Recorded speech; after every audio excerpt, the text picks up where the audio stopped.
In this week's In-Ear Insights, let's talk about marketing mix modeling, also known as media mix modeling. The sort of the what is it, why does anyone care about it, and what you should be doing to get set up for it. So, Katie, where do you want to start on this very onomatopoeic named technique? You're throwing a lot of tongue twisters at me this morning. I want to start with what it is, because I feel like, at least for me, and maybe I'm not alone in this, maybe I am. When you said that you wanted to start doing marketing mix modeling, I personally got a little confused, because there's marketing mix modeling, which is a machine learning technique, but then there's also the marketing mix. So let's just start by breaking down the differences between the two things. Sure. The marketing mix is pretty straightforward. That's just what marketing channels are you using, right? So what strategies, tactics, and channels are you using? And a lot of the time at companies, it's kind of arbitrary, right? It's like, oh, let's do Facebook. Oh, there's TikTok. Let's do TikTok. That sort of thing. What about billboards? Should we do billboards and bus wraps or direct mails? And that's the marketing mix. Marketing mix modeling is a statistical method to figure out, of all these things you're doing, what's working and what should you be spending more money on and what should you be spending less money on. I'm trying to dust off the cobwebs in my brain, but isn't the marketing mix the 4 Ps of marketing? It's the product, placement, price, and something else. Promotion. See, I did go to grad school, I promise, but it's been a while. But when I hear marketing mix, that's what I think of. It is known as that. They're the 4 Ps, which is, I think, goes back to, I want to say, like the 1940s. And then there's been like a gazillion and a half different iterations of it, like, the 7 Ps and, 4 Ps and 3 Cs and, who knows. But yes, that is sort of the classical definition. Okay. So what we're talking about is not the marketing mix, but the marketing mix modeling, or media mix modeling. And so I feel, and again, this might just be me, because I tend to keep my head buried. I feel like I'm hearing people suddenly talk about marketing mix modeling more and more, whereas maybe a few years ago, everything was attribution. And my understanding is attribution is more, here's what's working to get conversions, whereas marketing mix modeling factors in a heck of a lot more data, including revenue data. It's different data. So here's the easiest way to think about this. Marketing mix modeling is top down. Attribution modeling is bottom up. So attribution modeling looks at you, Katie. What did you do? What page? What channels did you come in on? What pages did you visit? What things did you click on, and so on and so forth. And when we take you and the thousands of other people that visit our website, and we look at what pages they have in common, what channels they have in common, we can build a model, typically with machine learning techniques like Markov chain modeling, that says, hey, every time somebody comes in from Facebook, they convert. Or every time somebody sees a poop emoji on a Tuesday on Twitter and clicks through to our webinar page, they convert. And statistically, you're building up from these individual experiences an attribution model saying, this is what works. The challenge with that is that you are using individual personally identifying information to do so. With the advent of the absolutely necessary new privacy restrictions from GDPR in 2018 to CCPA in 20, it was also 2018, to CPRA in this year, and 7 other states in the USA incorporating things. PIPL was 2 years ago in China. A lot of folks are saying, hey, all this stuff that you're collecting at the individual personal level, you really shouldn't be, right? You really should not be using this without the user's informed consent. And so the data for attribution modeling is slowly whittling away, right? We see this in our clients' Google Analytics traffic. We see more and more direct traffic, more and more unattributed traffic, and we're like, marketing mix modeling is top down. So you're taking summary level data, like how many visits to the website do we get from Facebook this month? How many visits, on a day-to-day basis? How many visits from Twitter? How many visits from TikTok, and so on and so forth? Plus cost data. Like, if you're running Facebook ads or YouTube ads or whatever, how much did we spend? What kind of impressions? And then that goes into a different kind of machine learning model. It's basically just a regression model to say, here's our outcome, like sales or marketing qualified leads, whatever. What combination of these variables leads to a mathematical relationship with this outcome? And then part of that modeling could also go, okay, well, what would it look like if we spent 5% more on LinkedIn or spent 5% less on LinkedIn? And these models will come up with general forecasts. But because it's using aggregated roll-up data, we're not using any PII. And that's why people are talking about this so much more now, is because it's a way to do an understanding of what's working without needing that individual information. It almost kind of sounds like, and I could be misunderstanding this, but it almost sounds like you're talking about on-site versus off-site. And so on-site being the attribution, okay, here's everybody on your website, here's what they're doing, so therefore this is the action they took. So you can do more of whatever it is, which is, running YouTube videos or Twitter to bring people to your site. Whereas off-site being, okay, here's how many people visited the Facebook page, or here's how many people visited the Twitter or interacted with it, plus how much did we spend? I mean, is that an oversimplification? Is that completely right or wrong? So the top down, bottom up makes sense, but it sounded to me like you were also saying sort of on-site and off-site. To a degree, yes. In attribution modeling, typically most companies are not equipped to do hybrid modeling, where they can look at, you can see where somebody came from, but you don't necessarily have that data in there. Whereas within a marketing mix model, you absolutely would have the number of Facebook ad clicks, impressions served and stuff, and all Facebook's, BS metrics like view through conversions, etc. All that can be in there. The other thing that can be in a marketing mix model that does not go well in attribution modeling and requires a lot of effort is offline. So you could have put up a billboard, for example, on I-405 and say, okay, we know based on traffic data that there were, 270,000 impressions for these days, for that billboard. That can go in the model, and then you can see, did that have an influence? Did that have an impact? So offline stuff fits easier into a marketing mix model than it does an attribution model. We worked with one of our clients a few years back, and it sounds like they were trying to build this kind of a model, but without calling it a marketing mix model. We were doing what was at the time called an attribution project, but I recall we were asking them for things like cost data. We were asking them for direct mail data, which is offline. We were asking them for a lot of stuff outside of what we typically need for our standard attribution model. So we weren't calling it a marketing mix model, though. But is that what we were trying to build with them? Partially. Okay. One of the key features of a true marketing mix model is the ability to do the recommendations, to say like, hey, this channel is underperforming, but it's still worth investing in. This channel is not, right? Stop doing this, start doing this, spend more money here. Those recommendations, which are built into a lot of marketing mix modeling software, is not something that we had built at that time. And I think that was just a lack of sophistication on our part. We've actually have much better technology these days.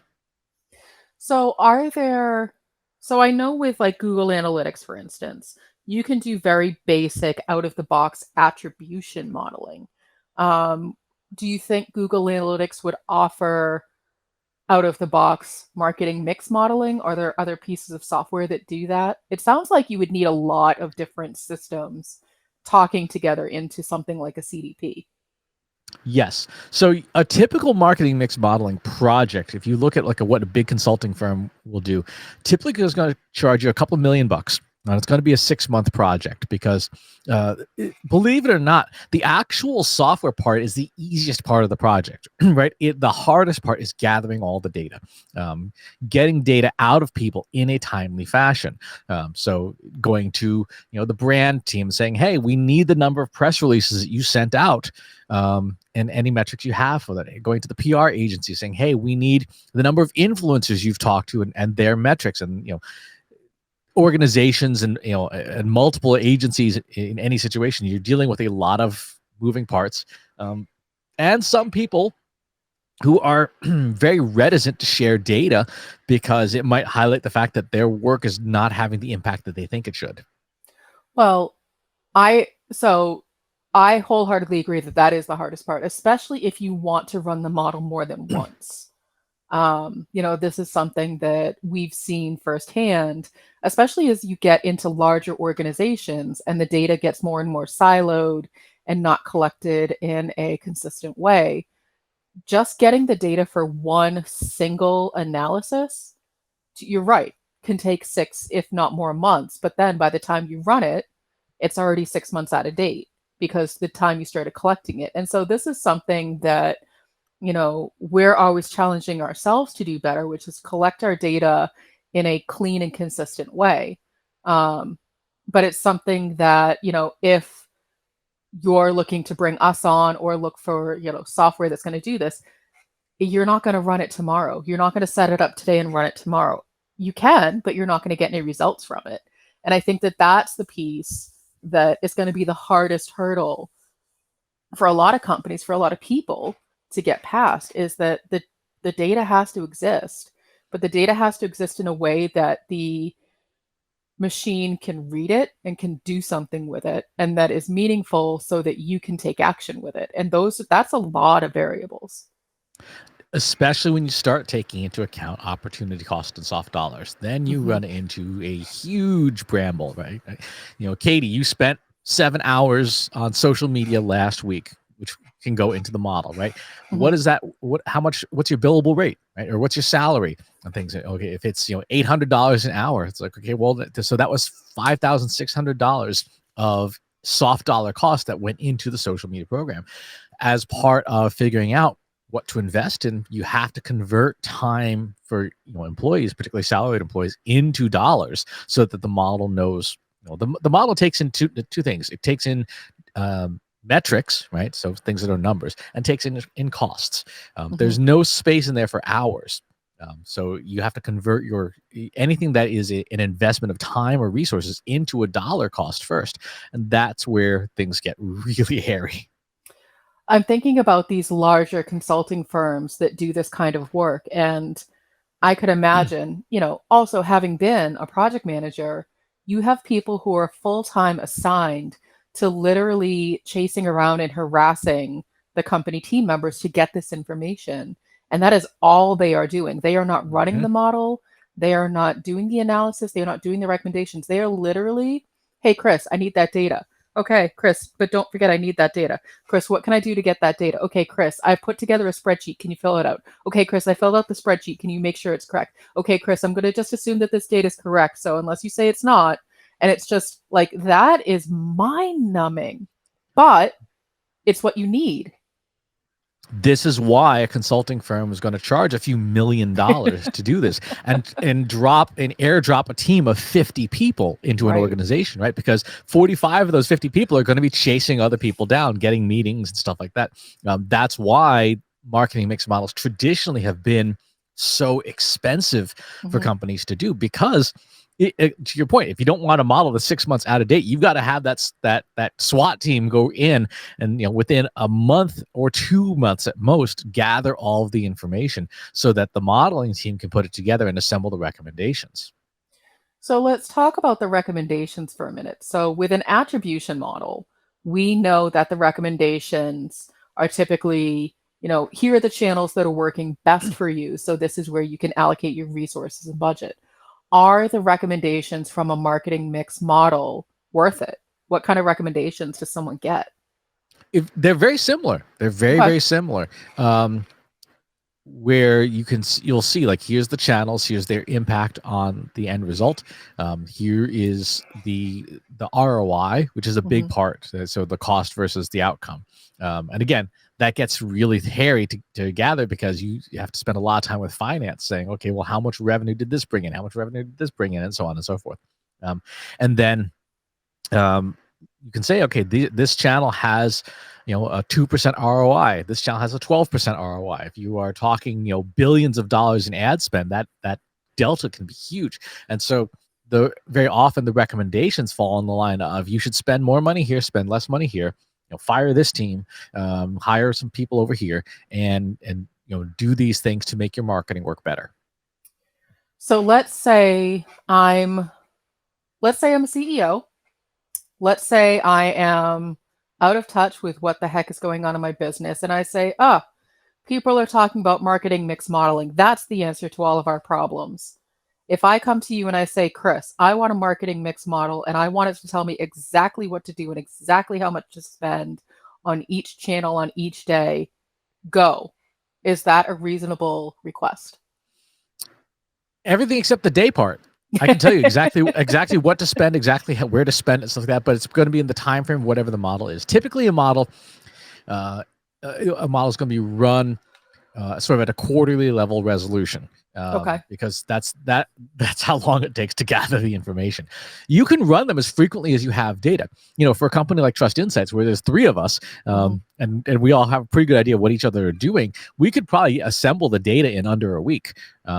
And then and there's a limited number of channels, as we could build the model with any of the software packages that are out there, or write our own, and then come up with a list of recommendations and say, okay, we need to do more of this and less of this.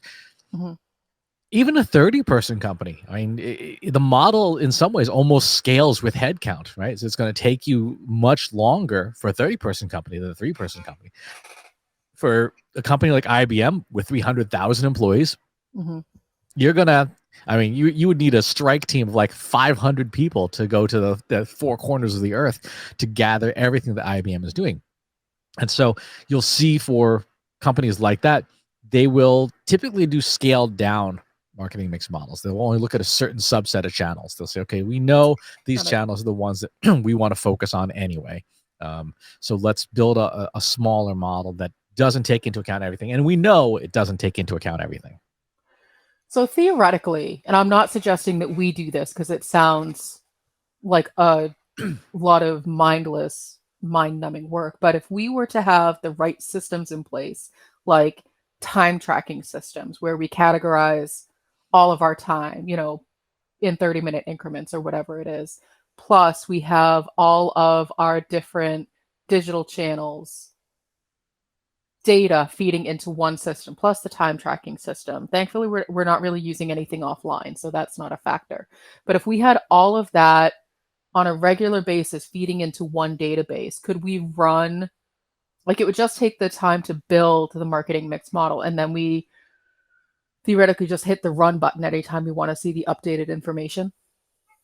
Right. And because it's essentially just a big regression machine, you can include as little or as much data as you want. So in our case, if we don't have timesheet data, it doesn't go in the model, right? But then we have sort of the disclaimer, hey, we can't make a recommendation about how much the time to spend on something because you didn't include that information. Right.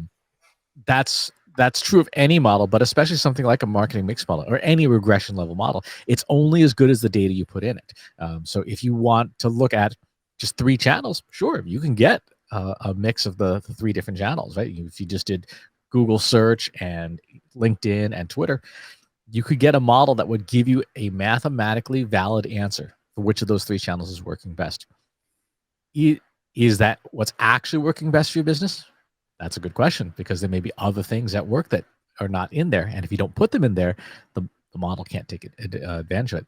That's where stuff like process management and governance matters a whole lot. Well, I feel like the same is true of an attribution model. It's only as good as the data that you put in. So if you're looking at your Google Analytics data to run an attribution model, that's fine. But to your point, if more and more of it is coming up as unknown and direct, that really doesn't tell you anything, And so if you don't have good UTM governance, if you don't have the system configured correctly, you may be saying to yourself, but it's just one system worth of data. It should be fine. There's still a lot that goes into it. Yep. And these systems still cannot take into account sort of second order distortions. I'll give you an example. Last week over on our website, we released our new talk about large language models, right? And we got literally 1,000 leads from it. It was a very large number of registrations. If you were to put all that data into a marketing mix model, it would say, hey, LinkedIn and the Almost Timely newsletter were the primary drivers. These channels are working really well. What it will not say is that we shipped my butt over to London to do this talk, right? And that speaking is the genesis of the content that led to the newsletter, that led to the LinkedIn post, that led to the MQLs. So again, this is a question of what data goes into the model. Is that one speaking engagement that I did in London, was it worth it? Well, if you trace the chain of events, you would see like, yeah, I got 1,000 leads out of this thing, right? But if you were to look at just the event itself, like, hey, there's this, a column of speaking, and there's a 1 on that day, and then zeros for the rest of the week. The marketing mix model is not going to know what to do with that computationally. It's going to say, well, this is kind of irrelevant, but we can see the second and third order effects of it. So that's a consideration when you're doing marketing mix modeling, is there will still be things that you have to understand where that data came from to be able to properly assign it. So in the event that you do have the information of where that data came from, a marketing mix model could be more effective than just a straight attribution model, because the attribution model in that instance is going to say, well, I know all of these prospects came from Chris Penn's newsletter. So that's all it's going to tell us, but I don't need a model to tell me that. Right. And this is the ongoing battle with all things AI, right? It is the machine will tell you something, but you have to understand the context. You have to have that subject matter expertise. In this case, you have to have the subject matter expertise of Trust Insights as a company and the marketing team and what it's doing. I mean, marketing team. It's just the 3 of us. But you can see in a larger corporation, right? If you started seeing these data points, you might not know which team was responsible for a particular distortion. So you'd be able to say, like, yes, whatever this was here that would cause this spike that makes TikTok worth doing, you then got to do some homework and say, okay, well, was that something that an employee, if you say you're McDonald's, was that something that the corporate marketing team put up that TikTok video? Was it an employee? Was it a customer? What happened there? So you got to do some digging to say, okay, we know TikTok is working as a channel. We know that the media mix model says this is worthwhile. Now we got to figure out why. And is it something that's repeatable? Did we just get lucky and Kelly Clarkson showed our video on her show? If you got lucky, it's going to be real hard to repeat that. So it sounds like if you're a company considering doing marketing mix modeling, put it on your roadmap for at least a few months from now, because there's a lot of upfront work that needs to be done, such as data collection, process development, data governance, data cleaning. But good news is that's something we can help with. All that upfront stuff. And I feel like that's the part that people are going to skip, sometimes knowingly, sometimes unknowingly, not realizing all of that upfront work that has to get done before they can have their shiny new analysis. It's like going in the fridge, right? You assume that you've got all the ingredients for steak dinner. You open the fridge like, I haven't bought steak in weeks. Like, okay, well, now you need to go out and buy some steak, right? It sounds silly, but you could see again, at a larger organization, the CMO says, oh yeah, we have that data, and the VP of Dev of Marketing Ops is like, we don't have any of that data. and you get these disconnects. So again, one of the key things to remember is a marketing mix model is a flexible model. It can take in as little or as much data as there is, with the understanding that the accuracy improves with more data, the more data you include. So you want to try to include as much as you can feasibly get your hands on. And if you include more data and, say the second time around than the first time around, the models are no longer apples to apples. So you can't say, this is what's changed from quarter to quarter, because the data has changed. All that said, though, you still can do this with a relatively small subset of data. So just because you hear it's a $2 million 6-month project does not mean it will cost that for your company specifically. Right. If you have the information and you're willing to accept the trade-offs of, like, here's what we do have, here's what we don't have. If you got that, you can run a marketing mix model probably for, like $50,000, $100,000 in maybe 2 or 3 months. It wouldn't be the $6 million project that a big company is going to have. That's within reason. I feel like it's definitely, you don't really know the scope of it until you bring someone like Trust Insights in to assess what you have, what you don't have, because you may say, oh, sure, I've set aside, X dollars to run this. but we may come in and say, cool, but you haven't been collecting data for the past, 2 years. So are you putting it together with hopes and dreams? Or we may find, wow, your data sets are pristine. You've been collecting them. We can run this much, much faster. And so, I think the takeaway is don't skip the upfront requirements part of, what are the things that matter to you the most? What questions are you trying to answer by running a marketing mix model? Don't just jump on the marketing mix model bandwagon because everyone else is talking about it because data privacy is making attribution reporting harder. There's a lot of upfront work that goes into it. But again, that's something that Chris and I would be happy to help with. I would love to get my hands on that kind of a project and like get in there and figure out what's going on. Exactly. Yeah, I think we if you want, we can come over and look in your fridge and see, see what's in there. Unsurprisingly, my fridge is pretty well organized. I know exactly what's in it at all times. Unsurprisingly. If you have done some marketing mix modeling or media mix modeling of your own and you want to share your stories about it, pop on over to our free Slack group. Go to trustinsights.ai/analytics for marketers, where you and over 3,000 other marketers are asking and answering each other's questions every single day. We have tons of exclusive content happening there all the time, so do stop by. And wherever it is you watch or listen to the show, if you want it on a different channel, go to trustinsights.ai/TI podcast. You can find it on most other channels. And while you're there, please leave a rating or review on the channel that you consume on. It does help to share the show and help support us. Thank you so much for tuning in, and we'll talk to you next time.